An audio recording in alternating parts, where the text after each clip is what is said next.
कहानी शुरू होती है एक छोटे से कस्बे में। यहाँ रहता था संदीप। उसका बचपन बहुत कठिनाइयों से भरा था। जब वह बहुत छोटा था तभी उसके माता पिता का देहांत हो गया था। उस समय उसका भाई ही उसके लिए सब कुछ बन गया, पिता, माँ और बड़ा दोस्त। भाई ने ही उसे पाल पोस कर बड़ा किया। भाई भले ही सीधा सादा और शांत स्वभाव का था, लेकिन उसकी पत्नी यानी संदीप की भाभी सुनीता का स्वभाव थोड़ा अकड़ू था। सुनीता घर के सारे काम अपने हिसाब से करवाना चाहती थी और उसे लगता था कि संदीप पर उसका पूरा हक है। अरे संदीप, कब तक सोता रहेगा? सूरज सिर पर चढ़ा आया है, जल्दी उठ और आटा गूंथ दे। जी भाभी, अभी कर देता हूँ। अरे सुनीता, बच्चे को थोड़ा आराम करने दो। कल देर रात तक पढ़ाई कर रहा था। भाई हमेशा संदीप का पक्ष लेता, लेकिन सुनीता को ये पसंद नहीं आता। उसका मानना था कि संदीप को जल्दी जल्दी जिम्मेदार बनना चाहिए। इसी मोहल्ले में एक लड़की रहती थी, शिखा। वह गरीब परिवार से थी, लेकिन बहुत समझदार और संस्कारी थी। उसका स्वभाव इतना मीठा था कि जो भी उससे मिलता उसका मुरीद हो जाता। नमस्ते संदीप। नमस्ते शिखा, कैसी हो? ठीक हूँ। तुम्हारी पढ़ाई कैसी चल रही है? हाँ, ठीक चल रही है। धीरे धीरे दोनों की मुलाकातें बढ़ने लगीं।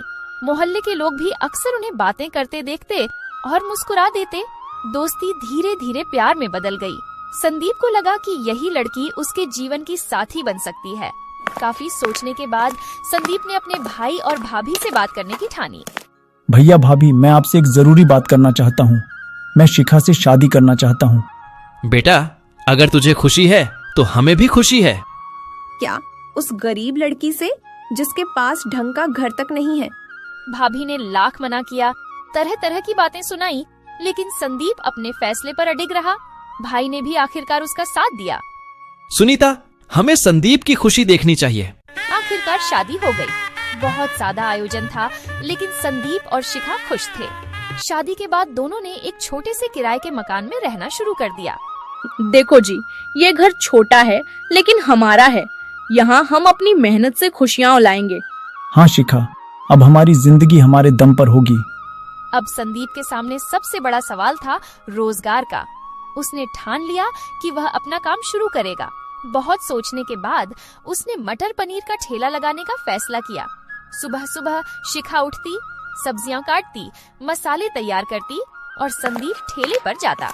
उसकी मेहनत रंग लाने लगी। भाई, तुम्हारा मटर पनीर तो गजब का है। हाँ, मसाला भी एकदम लाजवाब है। धीरे धीरे ठेले पर भीड़ बढ़ने लगी।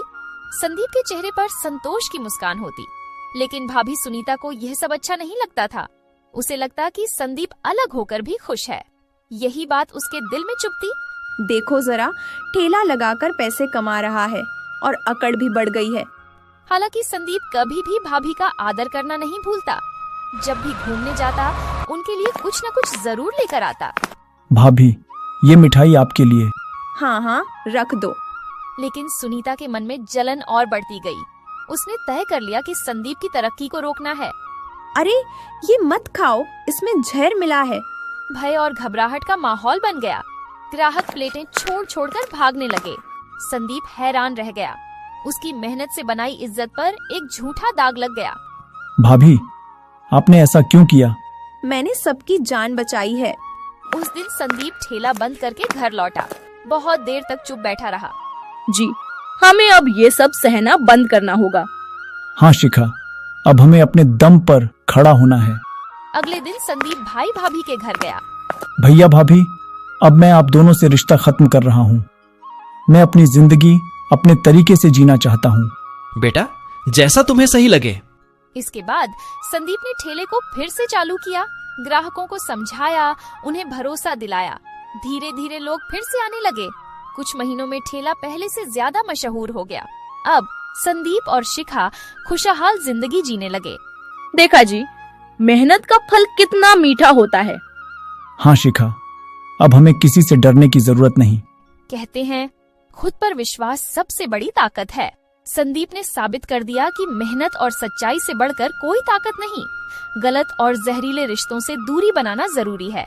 मेहनत और ईमानदारी से हासिल की गई खुशी ही सच्ची जीत है।